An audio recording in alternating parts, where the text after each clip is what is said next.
On today's episode of The Leen Show, the Lizzo lawsuit. That's the big story of the week, and that is what we really get into today. We watch an interview with two of the dancers, two of the three dancers who are suing Lizzo, an interview they did with TMZ, kind of go through, I think, some of the troubles that we think they're going to have in this lawsuit, but also emphasizing that we stand with them and that we think Lizzo might have crossed the line doing a couple things. It's a really interesting story, so give it a listen. Tell us what you think. If you like the show and you listen on Spotify, please rate us 5 stars. That would be awesome. If you're watching on YouTube, please consider liking and subscribing to our channel, The Leen Show. And if you follow us on Instagram and TikTok at The Leen Show, please like and comment on the clips that we put out throughout the week. And if you're not following it, please go follow it. And thank you to Glazed Eyes for letting us use their single Way Down coming off their upcoming album. Glazed Eyes on Spotify. Go check them out. They're awesome. And let's just get into it. Say the things you want to say, but don't forget the role I used to play. When you feel defeated, like your heart's been cheated, just think about me like before.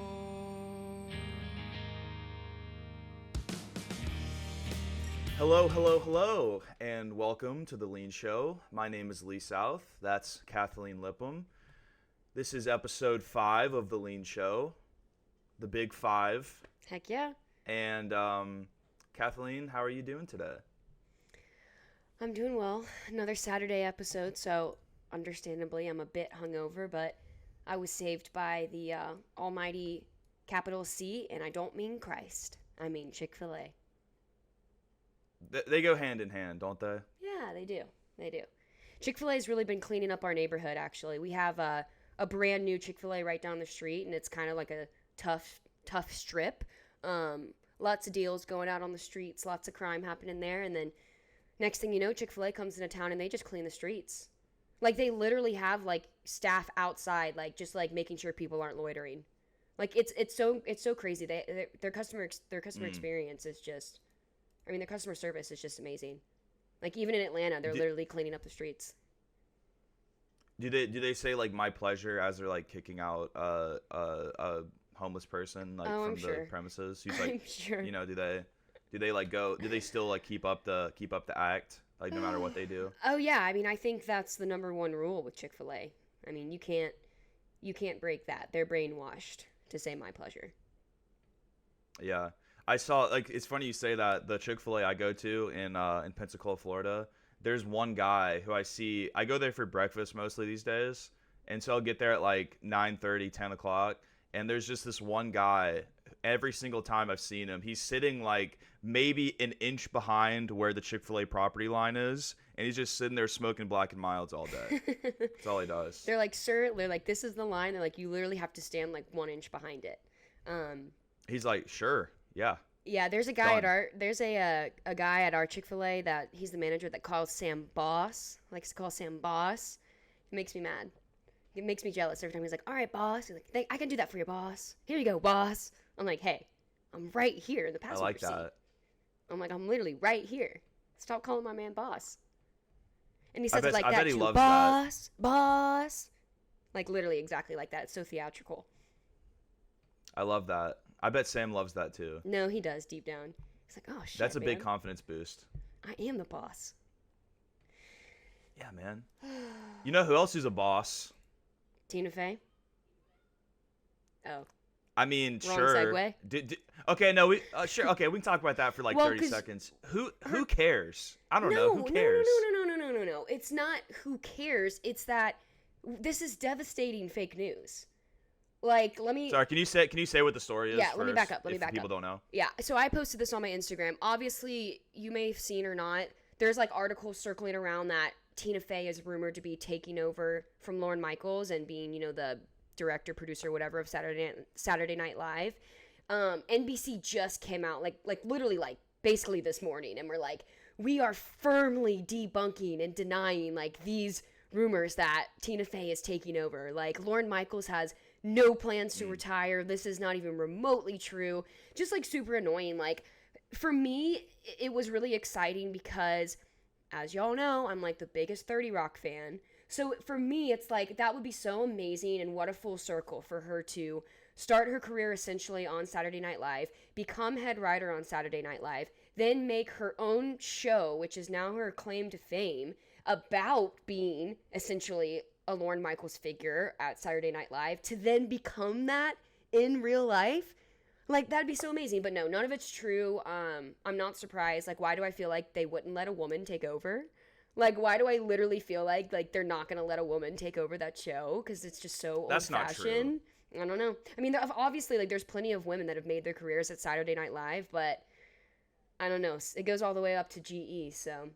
But the one thing I will say is the only facts about this story is that there's people that have come out and said that they don't want the job. So, like, apparently Seth Rogen, I don't even know why his name would be in there. He's never been on the show, but apparently he came out and was like, yeah, I wouldn't be interested in that. Judd Apatow was like, yeah, I wouldn't be interested in that. And Bill Hader was like, yeah, I wouldn't be interested in that. And it's like, okay, well, I don't remember anybody offering you guys the job, but, like, sick to know Okay, that. Kathleen, can I just say, just for the record, I, Lee South, have no interest in being the new director of Saturday Night Live. I'm taking my name out of the hat All right, for that drawing. I need to call NBC and update them. We need a running list. Can you say the same? Yeah, no, absolutely, I'd say the same. Add my name to the list. We need a running list of people that don't want to head up Saturday Night Live. But no, so whatever. It doesn't matter. I was just annoyed because it seemed like, you know, it was one of those Instagram posts where it seemed like a super legit post. It was like a great photo of her. It was really well done. And it just seemed really legit. And then NBC came and crushed my dreams. Or it's just a big ploy and it's going to be like a huge marketing event to like try and revive Saturday Night Live, or like have like some sort of like big secret being like, oh, who's going to be next? But at the same time, Lorne Michaels seems like a psycho, and I feel like he will die at that show. Major Logan Roy vibes. Yeah, major Logan Roy vibes. That's major a really Logan Roy vibes is like, all you know, you're probably a little bit past the tooth. That's not the expression. You're old. I'll just past say that. The tooth? It's like it's something like that. I don't know. It's like you're a little past your prime. You're a little old in the tooth. Something like that. I've never heard that, but that's I don't funny. know. You're a little old in the tooth. I don't know. Something old people say. But, you know, he's early 80s. How old is Lauren? This is an easy Google. Oh, he's I mean, the show's been around for almost 50 years, age. so he's got to be. He's 78. Wow. So he's not that old, I guess. It's one of those things, like, the show's not doing very well. Clearly, the reason it was a success in the first place is because of you, but also maybe one of the reasons why it's kind of failing now is also because of you. Right. So let's, like, save your legacy. Well, you know, as much as you can now, because it's been on decline for a while. Yeah. Just in terms of public perception and, like, how much power it had, like, what an institution it was up until, like, what? I would say, like, Trump, kind of. 16, I'd say. No, okay. Started a little before that. We can get into this. Don't let me rant though, because I'll talk about it for way too long. But I think this is interesting. Like, I would like to hear your No, it is. So I think there have always been, like, in the history of Saturday Night Live, and you would agree with this, there have always been sort of like historical cycles where the show is really, really good, and then cast members leave and it gets kind of bad again, and then really awesome cast members come back in and then it gets great again. So it's always this kind of cycle because it depends on, like, your grouping of cast. Like, every single person on the show could be, like, funny individually or be really successful comedians, but if they don't just, like, jive together, like, I feel like it just doesn't work. So you have, like, one of your the OOOG groups, like, way back to, like, Steve Martin days, you know, like Danny Aykroyd and, like, all of those guys. Then you have the group where it was, like, Will Ferrell, you know, Amy Poehler, Jimmy Fallon, and, like, that was SNL prime. Like, when Will Ferrell was the head writer, like, that's literally, like, prime. So I'm talking, like, early 2000s. Then all of those guys sort of graduate together, right? Like, Jimmy Fallon leaves, Tina Fey leaves, Amy Poehler leaves, Will Ferrell leaves. goes down a little bit. Then you get another group of superstars where you have Bill Hader, Jason Sudeikis, Fred Armisen, Kristen Wiig, and Andy Samberg all on the cast at the same exact time. And they just had their, amazing ride. Also Seth Meyers. So all of those, this was 2014, 2015. Bill Hader, Fred Armisen, Kristen Wiig, and Jason Sudeikis all left within like a year of each other. Kristen Wiig went first, and then the next season, Bill Hader, Fred Armisen, and Jason Sudeikis left again.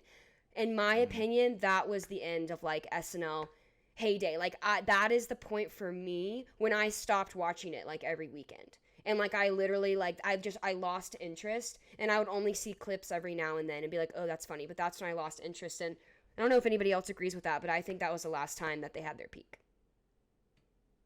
Yeah, no, I totally agree. It's a lot of like the format of the show really got hurt a lot by the internet, like the popularity of the internet. And it's funny because at first, like with what were they, like the digital shorts, right? It's like yes. The Lonely Island was like a digital short or whatever it was. Yeah, that was like a great way to bring in the internet early on that a lot of cable shows weren't doing. Because like I'm on a boat and all these Lonely Island videos, it really worked well both ways because you got the TV audience was still huge, so Lonely Island would get exposed on the TV audience, right. But then they'd upload the same videos to their YouTube channel and they'd get like tens and tens of millions of views.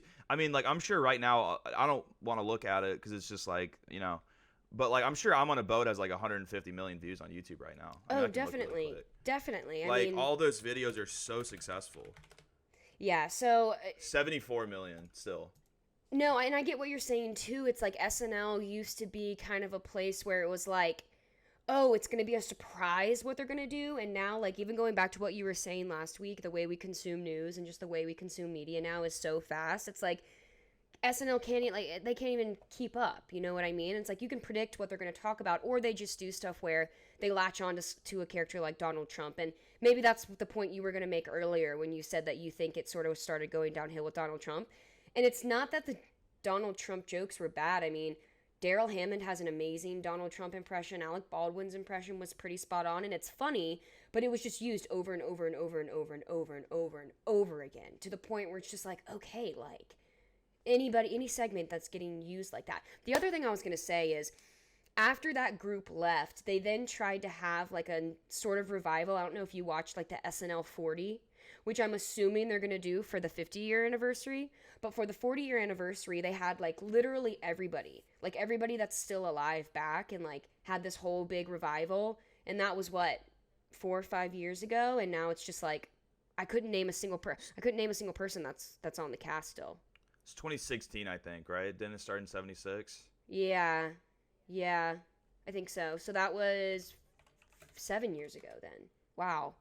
No, 15. Okay, yeah. So anyway. Started in 75. Yeah, it's interesting. I wonder if, like you said, too, the format of the show itself, like, what is sketch comedy going out the door? You know what I mean? And I'm talking about in-person sketch comedy because you have stuff like TikTok these days. You know what I mean? Or do you think SNL is going to be around forever? Oh, sketch comedy is bigger than it's ever been right now. The problem is you don't need SNL the delivery to do method. It. Yeah. No, exactly. That's the problem. Is like there's tons of like great. I mean, because it's kind of like when we talked about like stand up versus sketch comedy. Like I love sketch comedy. I think like a really well done sketch is hilarious. Yeah. And the thing is like, and I just thought of this, and I'll kind of draw like a parallel. Like, Kyle Mooney and oh my God, what's the other guy's name? Kyle Mooney and the I think you should leave. I think you should leave. No, not Tim Robinson. It's Kyle Mooney and then Beck Bennett. It's like, thank you. Yeah, so I knew it was a super basic white guy name. Okay, my point that like I kind of just thought of that I think is interesting is like, so Beck Bennett and Kyle Mooney were like pretty famous on YouTube. I forget what their channel was called, but they had like a bunch of sketches like 8, 9, 10 years ago go like pretty viral, and through that they joined SNL. And what happened is, really interestingly, like they made great stuff, but like so often it would get cut from the show, and they were not the stars by any means. Never. Like Kyle Pete Davidson was the star. wasn't Kyle Mooney Keenan was already still a star. featured? Like, wasn't he featured and not an actual? Because you have the cast members, then you have the featured cast members, right? Like, was Kyle Mooney ever an official cast member? I feel like he was always just featured. Maybe I'm wrong. I think he was, but like it was kind of like a back and forth. It was kind of like the other two guys in Lonely Island thing, where like they're technically on the cast, but they're more never writers, in sketches. and they're more so like writers. Yeah. Yeah. So take that, like 8 or 9 years ago, they got the SNL call, and that's like, holy shit, let's go. That's the SNL call. Yeah. Fast forward 8 or 9 years later. I mean, there's still a lot of great sketch comedy being made right now. The Friday Beers guys, Angus and Chet and Bill and Liam. I don't know if you ever seen any of their videos. They're awesome. They're hilarious.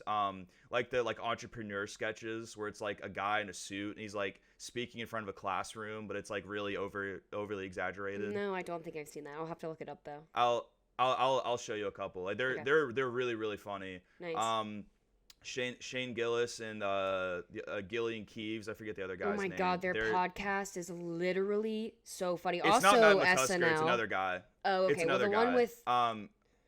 one with that guy Good. is funny, and also Shane Gillis literally was supposed to be on SNL and got kicked off. Correct. Yes. And so I'm saying like that's the number one example of like he got way more famous because of that. Yeah. Yeah.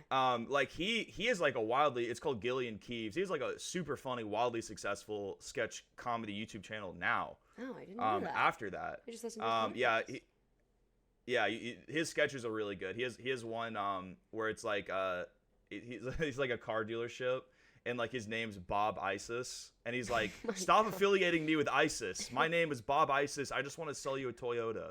LOL. It's really anyway. That does sound funny. But point being, like, there's Kyle Gordon is a really funny guy on TikTok. He's like a sketch guy. He's the guy, he created that like Eurodance song that like went so super insanely viral where it's like the lyrics, it's like him and a blonde girl walking around. Have you seen this? I don't think so. And it's like it's like Planet of the Bass, and it's like all the words like don't really make sense because it's like a Eurodance thing. I don't think I've seen that. It went like so unbelievably viral. Okay. Like a week or so ago. True. And just point being, sketch comedy and comedy in general is in a great place right now. Yeah. If you're anywhere but SNL. Yeah. Facts. Like truly, you could argue you have a bigger platform as being like a decently big TikToker or YouTuber than being on SNL. Absolutely. And more people they've are never watch made, you. and it's not like they're making good money. Like I've read anybody that has been on SNL. They make like $100K. Anybody that's been on SNL that's written a book, I have read it, and they all talk about like, they're like, yeah, I didn't like have a nice apartment. Like when I worked for SNL, like they had to pay, like, I feel like I remember Tina Fey even talking about like SNL having to pay for a car service because her neighborhood was like so tough, and we were getting home at like 3, 4, 5 a.m. sometimes. So it's not like they're making bank. Yeah. Shane Gillis said he would have made like $100K his first year as an SNL cast member in 2019. Yeah. Which is like, if you're living in Manhattan, like that's nothing. It's not like it's livable. It's like right above. It's about right above the poverty line. About a step above livable. No, yeah, yes. it literally is. It literally is because I'm obsessed with equating my salary to what it would be in other states. So I literally know. I'm like, I know exactly how much $100,000 is in New York City. That's a dangerous game. Yeah, we shouldn't covet, but it's life. Oh well. I'm a sinner. That's life. Yeah, you are a sinner. Speaking of sinners. You want to talk about Lizzo? Sinners. Yeah, let's get into it. Watch out for the big girls. Who knew that show title would ring so true a year later? She really should. Maybe she should have watched out for the big girls. I think not so. us. I think she should have. Yeah. So if Beyonce you're pissed. That's why it's over for her. Oh, didn't she like had a song where she shouted out Lizzo and she's like abu boo boo da boo do boo boo ba abu instead of saying omitted her name it. or whatever. Yeah, she like omitted her name. Yeah. Queen Bee is the Queen Bee is pissed. There's no coming back from that unless you're Jay-Z. I don't know. Yeah. Britney with the good hair. I don't know. But sad. Okay, so if you've been living under a rock or if you don't really follow celebrity news or whatever your thing is. Whatever the Lizzo hell is wrong with you. yeah, I mean, if you're not following this story, are you even an American? What's a more American story than what we're about to talk about right here? We've got everything. We've got plus size people. We've got unnecessary lawsuits. Yes. We've got verbal harassment, sexual harassment. Oh yeah. I mean, what? Go down the list. We've got everything here. We're just missing a couple of automated rifles. That's true. Yes, no guns. That's the one thing. If the choreographer had like pointed a gun at this woman at any point to dance better, then we would have checked all the boxes. Absolutely. Then it would have been really American. Yeah. Yes. Okay. Great. So just some of the facts. So right now, about 2 days ago, Lizzo had a lawsuit filed against her by 3 former backup dancers that toured with her. Crystal Williams, Ariana Davis, and Noel Rodriguez. Now, Crystal Williams and Ariana Davis, as we mentioned earlier, was actually featured on Lizzo's Amazon Prime show called Watch Out for the Big Girls, GRRRLS, I believe. So I can't roll my R's, but if I could, I would roll it there. I'm gonna try. No, I can't try it. So, which was like a reality show about how she wanted to hire plus size backup dancers to represent her and give some more representation for girls who looked like her. And 2 of those girls are now suing her. The third one was not featured in the show, I don't think, but resigned out of solidarity with these 2 women. Okay. So the lawsuit alleges many things, but the main focus of the lawsuit has been on sexual harassment and weight shaming. Now, these 2 things, especially the weight shaming, they gained, like, this story gained so much traction. It became such I saw the term bombshell lawsuit being thrown around a lot, which I have no idea what that actually, like, what does that mean? Like, what is a non-bombshell versus a bombshell? Who knows? I don't know. Clickbait. But yeah, some form of clickbait. Because I saw TMZ is the one who said it. I actually watched more TMZ today than you did. Oh my god. Because they we'll get to in a second, but they did a TMZ interview that personally I, as their lawyer, would have said don't do this because it's not gonna help their case, and we'll get to that. Okay. But so the main incidents involved are obviously Lizzo is a very sex positive and a very body positive person, has that persona. Obviously, you know, she makes very catchy, very solid music that a lot of people like. But one of the main reasons for her popularity skyrocketing in 2019 was that she was this voice, she was this figure for body positive plus size people to say, you know, society doesn't look at us the same way as if we were a more traditional form of attractive or not, but forget that. I want to, you know, you can look how you want, you can eat how you want, you can feel how you want, and you're still going to be beautiful. All these things, right? Great things. And she really, sure, totally. But she, like, kind of made these things her persona. Now, how much of this was, like, her publicist or her manager or something going, like, this is a great opportunity to get some positive light on you, so really emphasize this stuff, or maybe she really believes it. I don't know. That's something we don't know. Right. But clearly, in this case, all of that work has really just made, I think that's the difference between a non-bombshell and a bombshell lawsuit. The hypocrisy. In this case. It all comes down to the hypocrisy.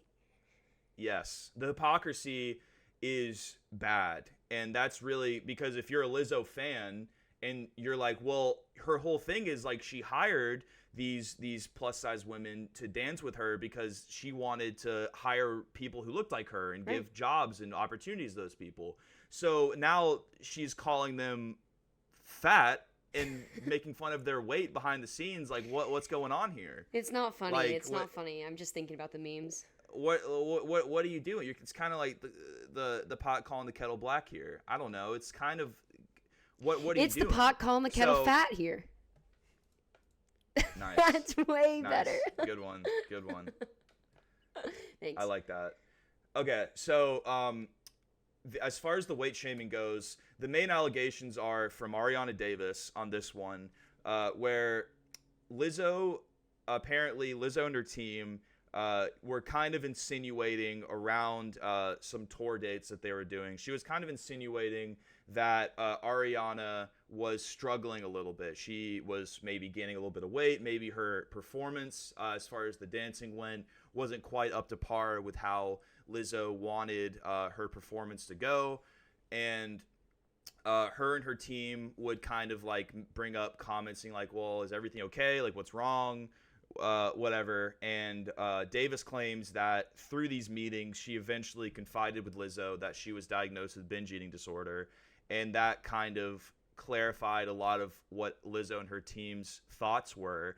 And allegedly, shortly after that, she was terminated. In that she, the binge eating disorder her admitting that she had that was one of the catalysts, I should say. My words are terrible today. Oh my God, I cannot talk today.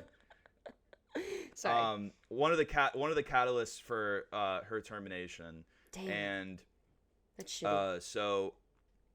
Yeah. So is she suing for wrongful termination then, and or is it a harassment case? No, she's the main, and we'll get to the sexual harassment stuff in a second. Okay. I was just the weight shaming stuff was, I would say, the biggest like social outcry, which is why I started with it. You could argue the sexual harassment stuff's a little bit more important, but yeah, it's more of like it's not wrongful termination necessarily. I don't know exactly. Because wrongful termination's never brought up in the lawsuit. It's not a wrongful termination suit. It is specifically sexual harassment, weight shaming, and that's the words that they use. I'm not exactly sure like what the precedent is or what could happen in the LA County Court as far as weight shaming in a work environment goes. I would guess like there's probably some precedent for some grounds for like punishment as far as like emotional trauma, right? Emotional, sure, yes. So that's the weight shaming stuff. The sexual harassment. In the sexual harassment stuff is a series of events that took place one night in Amsterdam. And so we're gonna watch the TMZ interview that they did in a second with TMZ and two of the dancers and a lawyer. Cool. And in the clip, you see a clip from 2019 of Lizzo in Amsterdam or Copenhagen or whatever being interviewed by a radio station. And she talks about how she loves the sex shows and like she wants to go to another one and how awesome it was. And, you know, she's like, I want to eat the banana. That's like the quote in it. She's like, I want to be the one to eat the banana. Wow. Okay. So what happened is, one night in Amsterdam, she was touring and she heavily encouraged her and her crew, which included a lot of these backup dancers, to go to a show in a place called the Banana Room. Now, I first heard about the Banana Room actually because Bert Kreischer was doing a show overseas, and him and like these two Barstool guys, like they made a deal. Well, Bert went to the show and described it, and you know, so like I was kind of familiar, and we're not going to get into the specifics of the show here today. That's for you to decide. That's if you want that information, that's for you to decide. You have Google. Yeah. You can Google Lizzo banana and just have a ball. But we're not going to talk about it here. So the show essentially involves sex workers on it's a sex show on stage who do various acts of magic or trickery with certain parts of their body. And a big part of these shows is audience interaction. Like it's, you know, you go to a stand-up show and you sit in the front, the guy's going to ask you, wow, that's a terrible hat. Like you look like a piece of shit, or like, what do you do for, you know, things like that. So it's kind of the same thing is if you're sitting near the front, or if you're, you know, you can be an active participant in the shows. Yeah. So the allegation is that Lizzo heavily pressured her dancers to be a part of the show in a way that made them very uncomfortable. Now, I believe Lizzo is bisexual. Is that right? I don't know, but she loves talking about how she's open about her sexuality, so I assume she's not straight. Yeah, that's fine. So Lizzo obviously is okay with this performance and she wants to do it. She's, you know, in the radio interview, she speaks very glowingly about wanting to participate and thinking it's hot and cool or whatever. But it's clear. So during the show, she would pressure her dancers to at one point like grab the breasts of one of the performers, and then also handle certain objects that were a part of the show that the dancers were uncomfortable doing. Yeah. But there was seemingly, yeah, because if you think about, and we'll get into this, I'm gonna stop saying we'll get into this in a second. We'll get into everything. But we're in it. If you're working with someone, it's like, it's one thing to have your boss say to do this, but it's another thing if your boss is one of the biggest pop stars in the world and is clearly very into this performance. And so you, even if you're not really into it, like there is a clear power dynamic that that most people would be uncomfortable with. Yeah, definitely. So she's really pressuring these dancers to do things and participate in the shows that they were uncomfortable with, and seemingly she got away with for a long time, because this interview that we'll watch is from 2019. So okay. I think you know, it's a very interesting lawsuit. I think the dancers, and I only say this from a legal perspective because I do want to believe them and I don't want to disparage them personally in any way, obviously, but I don't think they've gone about this in a super smart legal way. I think they've said some things that if they just didn't say, this would be a much more straightforward lawsuit, which would probably just end in a settlement, like a no-brainer. But yes, but they've said some things, and they kind of have this legal approach where they're just throwing so many things at the wall and hoping that a few of them stick in the public eye, which I don't think they really needed to do, because the weight shaming stuff is really like, if you want the public on your side, that's really all you have to say. For real. And the sexual harassment stuff, obviously. Yeah. Those two things. So I guess before I throw it to you for a second, my only point would be, sorry. Ba-doo. That really threw me off. I have no idea what I was going to say. The way you just went, like, you were so alert in that moment. You just got dead silent. You were like, what? You were going to say the last thing before I turn it to you. Yes. Okay. Okay.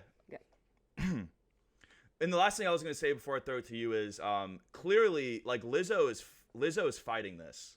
Like, she hired Marty Singer, who's like one of the most famous defense attorneys in Los Angeles. He's represented the best of the best. Right. Currently representing Jonah Hill. And clearly, like, she's not backing down. She's not just she's I don't think very interested in an out-of-court settlement. I think she's like, no, this is my reputation. This is my life. I'm fighting this. So with all that information, what are your thoughts on this? Like, what do you think is going to happen? How do you think this case is going to evolve? I mean, I don't know. I think it's one of those things where it's like, is there any evidence?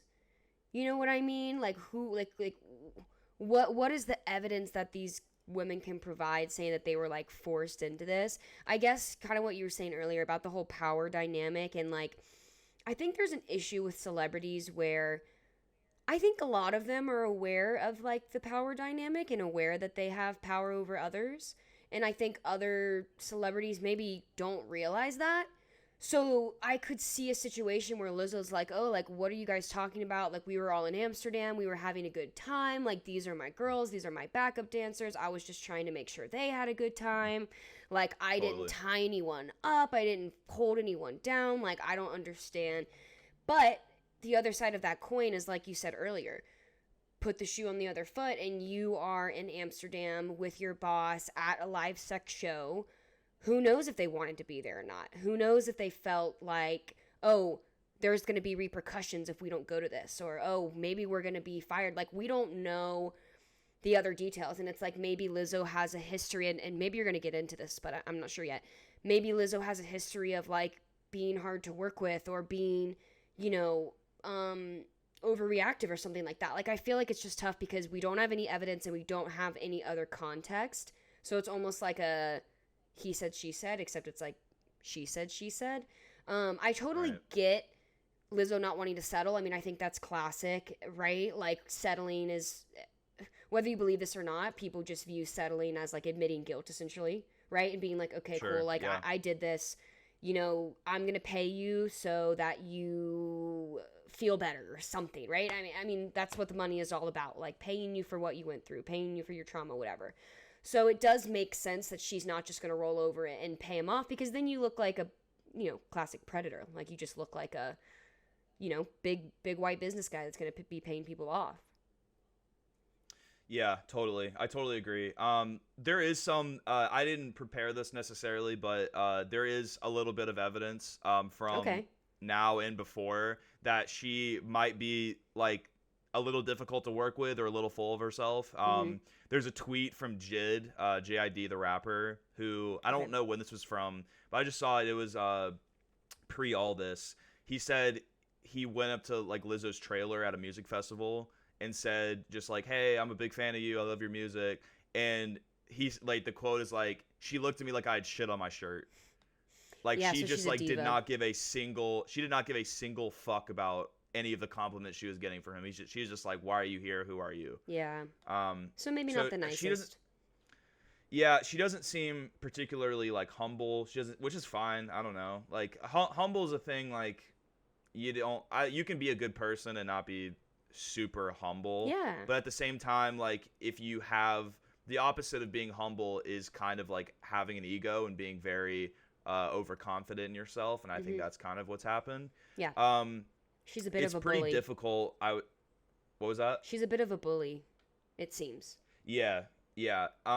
Just because like she has so much power and so much money and so much influence that it's kind of very, very difficult to not have that go to your head. Right.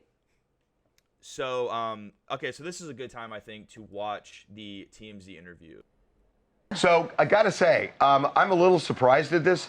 The lawsuit against Lizzo by several of her former dancers, backup dancers, has just taken over the internet. People are taking sides on this. A lot of people are tearing into Lizzo, saying that essentially she was a bad boss. But remember, these women are saying they were forced in their minds to do things that they didn't want to do, including going to a sex club in Amsterdam, fearing that if they didn't, they'd get fired. Right. And as it turns out, and we should say, again, these are allegations put forward by 3 former dancers. We have not heard Lizzo's side of this. This is a lawsuit. Obviously, we have heard Lizzo's side of it now, but when this was released 2 days ago. Go to this club. I love Amsterdam. I had a day off yesterday, so I got some rest finally. Or kind of, you know, it's Amsterdam, so we party. I saw that you saw a live sex show. Please tell me everything about the sex show. It was people, man. It was crazy. They were just doing it, but you know what? It was beautiful. But I'm trying to go to the show where you eat the banana. Which one is that? And you have to go. Yes. And that's what I want to do. Then you have to eat it. I need my potassium, if you know what I'm saying. Well, it is certainly become.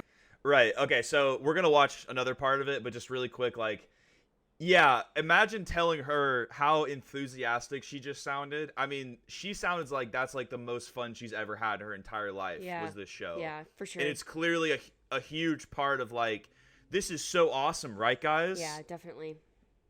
So like, you know, to be on the dancer's side here, it's kind of, it's like maybe they maybe would have been fired. I don't know. Maybe they would have been not in great, you know, in great graces with Lizzo if they're like, no, this is too much. Like, I'm not into this. I don't like this. Yeah, they're definitely scared to speak up. Totally. So I'm gonna skip to this part of the interview, which gets very interesting. Okay. So, could we have said no to certain things? I think that is a question that technically you could say, yes, we could say no, but also there was such a power dynamic involved. And I don't think consent is a thing when there's an imbalance of power. You mentioned that. So right off the bat, why would you say that?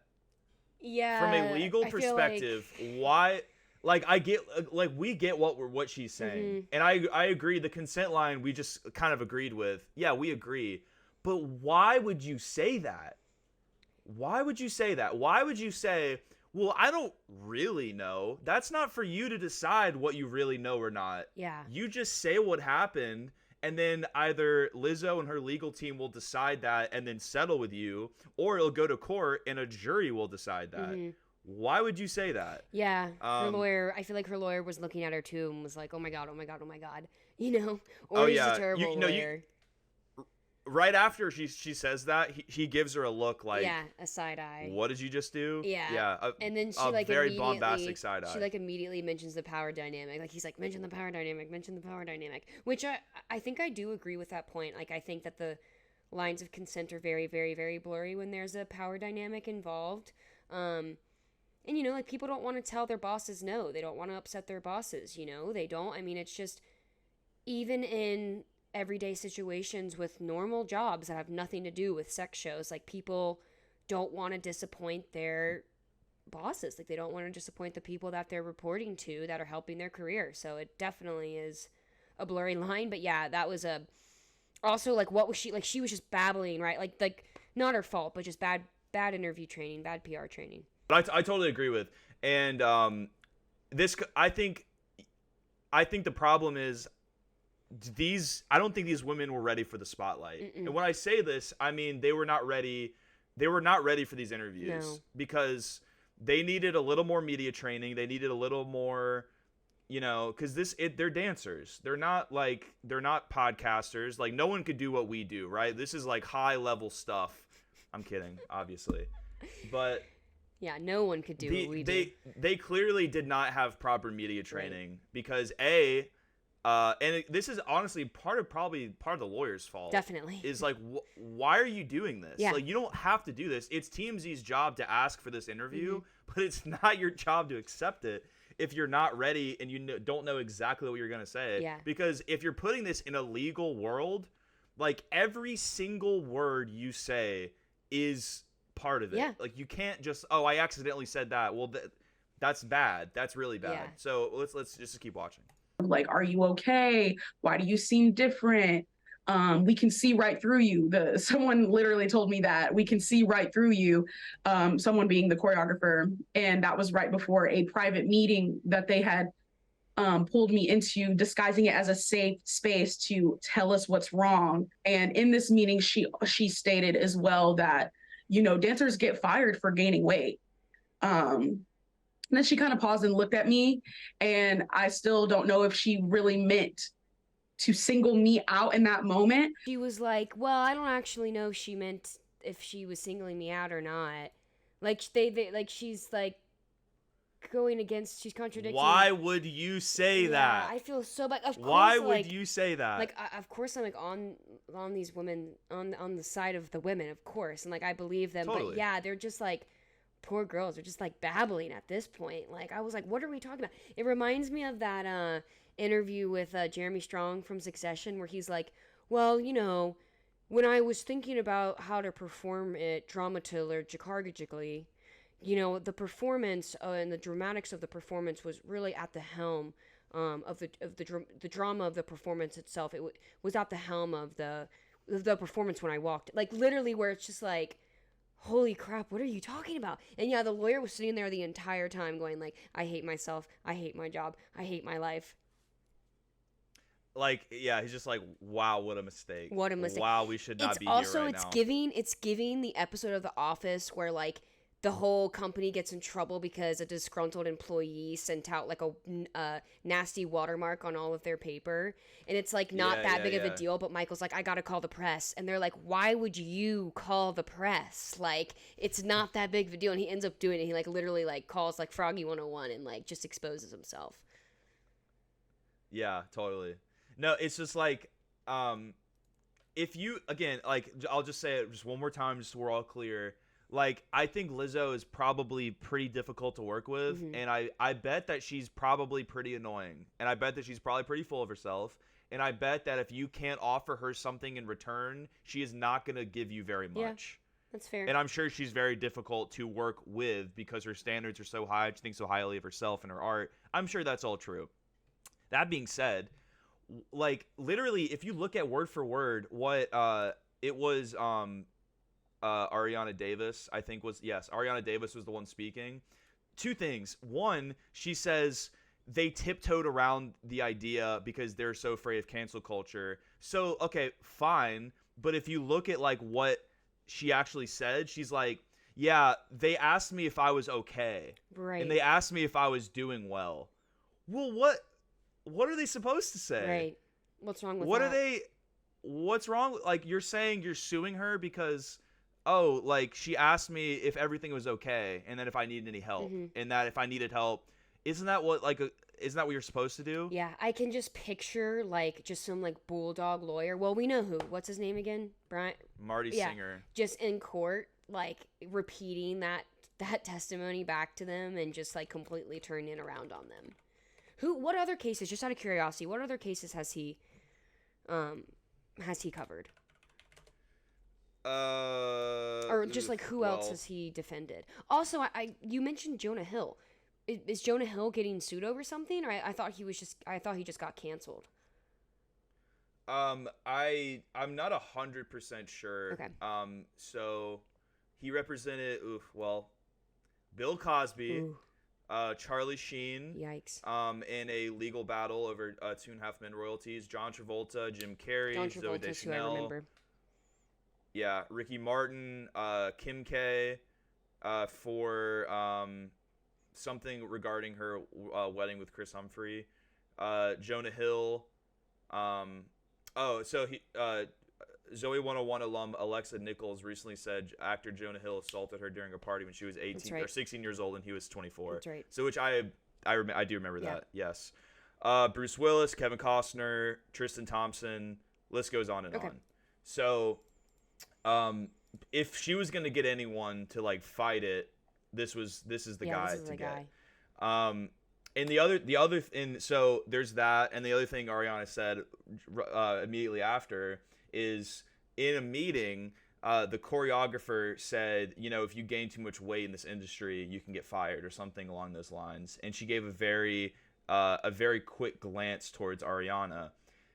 If she just ended it there, there's enough assumption to think, yeah, she's probably talking about her. And then she says, I don't know if she was talking about me. Ugh. She could have not even been talking about me. Right. Why would you say that? Yeah. That is not for you to decide. Yeah. Like it's like it just goes back to media training. And I truly it sucks because their lawyer, or maybe like their lawyer didn't want to do it and they wanted to do it. I don't know. But if you really some harassment happened here. Yeah. There's some grounds for bad things happening here. Definitely. And also it's just really bad for Lizzo's reputation of being this go-getter, awesome, cool girl. And she's 35. I feel weird calling her a girl. She's a woman. Whatever. But you know what I mean. If you're gonna do this, you just need do it right. You need to do it better. Yeah, you need to do it right. Yeah. If you're gonna come after because a all celebrity, you're doing, if you're a normal like us and you're gonna come after a celebrity, you've got to be really prepared. And the only truly if they didn't have these interviews, or even if they did, I don't know. There's no way to know. But you're going against one of the best defense attorneys in the country, and you're just making these very obvious legal mistakes that are just not gonna win you any favors in court, because it's public opinion's one thing, the courts are another thing. Right. And you could kill Lizzo in public opinion, and that seems to be happening. But doesn't matter when it comes to a jury. Yeah, I mean, because you're not going to get anything out of it. If you do, if they fight it and then you lose, what do you get? You killed her reputation, cool, but you don't get any money out of it. You don't get any compensation. Yeah, no, honestly, now after talking about it more and watching the interview, I wouldn't be surprised if Lizzo ends up winning the case. Just based on, not that she deserves to, obviously, but I wouldn't be surprised if she does, just based on everything that's happened so far. And that's the other problem with, media getting involved in cases like this. You really just have to be so careful about what you're going to say. But all in all, it sucks. I'm not surprised. I like some Lizzo songs, but I feel like I have a pretty good read on people, and she definitely strikes me as a bit inauthentic. So I'm not like too shocked by this. But yeah, I just feel bad for the women. But we'll see how it goes. I do, and like truly, like I feel worse because of these mistakes. Right. Like I don't. Right. I'm not attacking them. I'm not attacking them. I I'm know. not saying like when I say why did you do this. It's more of like honestly, way more on the lawyer. I would say. Yeah. Way more on like, hey man, your clients are not media trained. And even if they want to go on camera and tell their story and they think that's the best way to go about it, you have to either not let them talk because he's sitting right there. Yeah. What they could easily do is just have him talk 90% of the time. Yep. And they both have like one prepared statement and that's it. Yeah. And that's typically what you see. Would have gone so much better. Like, I feel like this is one of the first times where I've seen like a lawyer sitting there and people just like word vomiting essentially, which is what these women are doing. It's just, I mean, they're just like having a conversation. It's like, yeah, Chick-fil-A.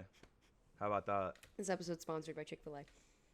Do you think Lizzo's gonna take like a hard turn and then like become sponsored by Chick-fil-A Oh my God. and become like super like Christian and right wing? No, this is one of those things that unfortunately I think it's just gonna fizzle.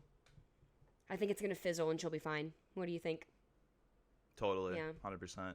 And I was gonna say this earlier, but this is just like another important point to make. So Lizzo's worth $40 million, but Lizzo's in the music industry. So not only is she worth $40 million to herself, she is worth hundreds and hundreds of millions of dollars to several other people. Yeah. Hey, Live Nation, they probably make hundreds of millions of dollars on her tours. The same ones where sex workers are putting redacteds into redacteds and making people eat redacteds out of their redacteds. Yep. You know, and you know, like her label, the studios and the executives who own her label make hundreds of millions of dollars from her music. Yeah. Still, A lot of stakeholders. like, yeah, and so you're not fighting Lizzo, you're fighting like a huge entity. She is a corporation in herself. She is an entity. The things that she does, her business, is worth hundreds and hundreds of millions of dollars to a lot of very rich and powerful people. Yeah. So you're fighting all of them. Right. I never thought about it that way.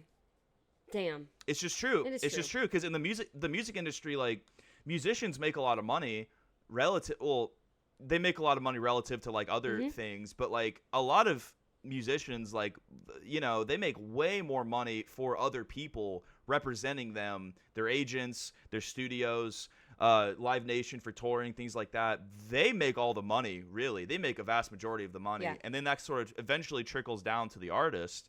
But the artist is not in a super great financial situation in the music industry. No, for sure.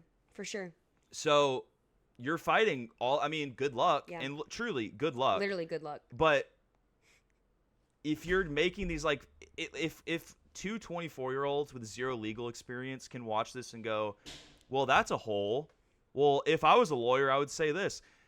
What do you think the best defense attorney in Los Angeles is going to do? Yeah. You Pull know? up that interview.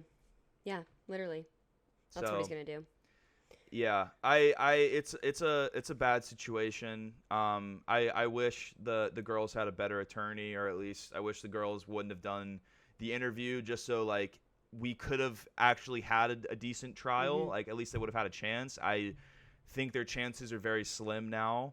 But if any good can come out of it, it can just kind of be like, if someone, especially a celebrity, seems like this perfect person and seems like they have all of the right opinions about social issues, if they seem like they're fighting for truly the betterment of people and truly great things, they probably aren't. Not all of the time. Most of the time, they're probably putting on a face. Yeah. You know, this reminds me, and I know this probably isn't going to be a very public trial, like we said. If we had to guess, unfortunately, this is going to probably fizzle.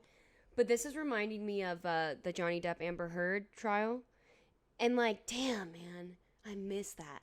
Like that I woke up every single day and watched that trial live, and that was the absolute best entertainment. Like, I kind of love when celebrities go on trial, because I feel like it's always like we don't like we as a society, like we've been saying this for decades and decades, but like we just struggle to see celebrities as real people, and I feel like that even trickles into the legal system. Like even when they're in court, like Amber Heard and Johnny Depp's case in court, like it was literally a movie. Like it was literally like a comedy show. Like, and if they were two normal people, it wouldn't have been like that. I want to say Marty Singer represented Johnny Depp in that. Or Amber Heard. Yeah. Did he represent Amber? No, I don't know. In 2017, it came out that Marty Singer's hourly rate. You want to guess his hourly rate? 10 grand. Well, okay, fuck. Sorry. Too high? Hourly. Okay, sorry. You were building it up like it was going to be something crazy. I hate when that, I know. Sorry, all right. Well, say it again. It's $9.50 an hour. Oh, okay. $9.50. Wow. Okay. That actually is. Whoa. What? Holy crap. $9.50. Yeah. Wow. No, that is Anyway. That's a lot. That's a high billable. That was the big story of the week. That's why we put most of our focus on it. Because, besides like China putting a man in a bear suit and telling people it's a bear, there's not really much else going on in the news. It's funny. I'm glad you're bringing it up. This story had sort of a comeback story with me. So I was prepping for the podcast like earlier this week, and y'all know me. I just type in news and I go on TMZ and I get my news, and that's where I get all of my stories. TMZ and TikTok. And so I saw this and I was like, okay, this is freaking stupid and weird. And so I clicked on it and it was like, oh yeah, like this person in a bear suit. I watched the video and I was just like, okay. And then I literally took it off the dock because I was like, there's nothing to talk about here. But flash forward to this morning, like people are still talking about it. And like apparently like literally 20,000 people, like that's how many people like flocked to this Chinese zoo to go see it. Like it's literally like actually kind of a big deal. So I just want you to watch the video. Have you watched the video? Have you seen it? Yeah, I've seen it. We still should put it on here, like just because it's like I don't like maybe it's different in person, but I'm just like I'm so torn. Like it's just such a weird looking bear that I'm just like I have no idea, but I also feel like this like China would like for some reason like do something like this. I can't look at that video and not think of like a mental image of him like when he gets off his shift, just like taking his head off and smoking a cigarette. And then like someone rounds the corner and they're like, is that the sun bear? And then he just like puts it out, puts it back on, and he starts waving to him again. People were like, holy shit, is that the sun bear? Yeah, no, and it's like, why would a zoo do this? Like you people go to the zoo to see animals. Like literally, why would a human being dress up in a bear costume and just go chill in the sun bear exhibit or in the sun bear cage? Like literally, and it's like, but this is a big story, guys. Like this is not a small story. Like people are like literally talking about this across platforms, and it's like why? Like it's obviously a bear, and what would China have to gain by just plopping someone in a bear suit and sticking them in a cage? Like I just don't get it. I think part of it might be like the Chinese people are like a little conditioned to kind of just be a little more compliant than other people. They're just they do what they're told, and they don't really step on the shoes of the government or people in authority, because there can be consequences to doing that. So I think it could just kind of be like they couldn't find a sun bear, so they just threw a guy in a suit, and then they're just gaslighting everyone to be like, what are you talking about? That's what a sun bear looks like. Right. And it's like, I saw the sun bear take his head off, and he was like a 40-year-old white guy with a beard, and he was like, I got 10 minutes on my break, you kids. And he was smoking a Marlboro Red. They're like, no, that didn't happen. People are like, wait. Like, well, I saw it. They're like, was that the sun bear? I think I just saw the sun bear. And also, like, maybe, I don't know much about bears, but maybe it's like a super rare species, and so it's like actually kind of a big deal to have it at the zoo. Like that's another motivator, I guess. Like China's like, hey, you know, we're always trying to get up a leg on America. I heard that their zoos have 0 sun bears, so let's get one. Oh wait, Sure. we can't get one. Okay, let's hire someone to dress up as one. Or maybe this is just like we've been talking about, just fake news, and people are stupid. But the zoo's making money. Like I said, 20,000 people went to go see it. Well, there's your answer. Yeah. So, I don't think I could fit in the bear suit though. I think I'm too tall. Yeah, I think you're. I don't know if I could pull off being a sun bear. Yeah, no, I think you are a little too tall. You're like what, 6'7", 6'8"? I don't want to publicly say my height on this podcast. I'm 6'5" Yeah, that's pretty tall. That'll really piss people That's off. pretty I tall. love saying that. Throwing a half or a quarter Yeah. when you're like 6'4". Mhm. I love, people hate that. I'm 6'5.5". Yeah. No, I don't think you would. I don't think you'd fit in the bear suit. I think you do a good job as the bear, but it's just weird. I guess the wave is what got people too, and they're like, his skin is all crinkly, like his skin is all wrinkly, and it's just like, I don't know. I guess it is a little bit weird looking, but I still think it's fake news. Okay. Yeah, well, someday you're the sun and someday you're the bear. Yeah, exactly. That's the moral of the story. Someday you're the sun and someday There you're we the go. bear. Yep. Oh God. All right, are we going to talk about anything else? I don't really have anything else. Yeah. I think that's a good place to wrap up. Hell yeah. So thank you guys for listening, as always. If you guys learned something about Lizzo here today, please leave a comment with your favorite body part to eat a banana out of. Yeah. Mine is my mouth, or my hand, I should say. Yeah. Like put it in my hand into my mouth. I would agree. But if you have any other options for places to eat a banana to and from, let us know. Let us know. Let us know. So if you're watching on YouTube, thank you so much for watching. If you would like and subscribe and maybe leave a comment related to Lizzo or not, that would be amazing. And if you're listening on Spotify, please consider giving us 5 stars and telling your friends about it, saying, hey, there are these 2 white Americans with a podcast, and like I've never heard of anyone doing that before. It's groundbreaking. So like this is really unique. It's groundbreaking. So tell your friends. If you guys are already following us on social media, thank you very much. Our pages are doing really well. If you're not, we're on Instagram and TikTok at The Leen Show. We post clips from our episodes. And thank you to Glazed Eyes for letting us use their single Way Down, coming off their upcoming album, for our intro and outro. It's a great song. And thank you to all the guys over there for letting us use it. And Kathleen, do you have any final thoughts? No, man. I just gotta finish packing my bags. I got a flight tonight to China. Gotta check out these sun bears for myself. Yeah. Nice. That would be awesome. Yeah. That would be great content. Yeah. Can you podcast in front of the Yeah, sun bear? absolutely. Next week, you Just guys. surrounded by Chinese people. Yeah, I'm taking a trip to China. I'm doing some investigative journalism. I'll update you guys on what I find next week. Nice. Can't wait for that. Hell yeah. All right. Well, thank you guys for listening. Play us out, Glazed Eyes. If you fall, I'll catch you on the way down. Lose it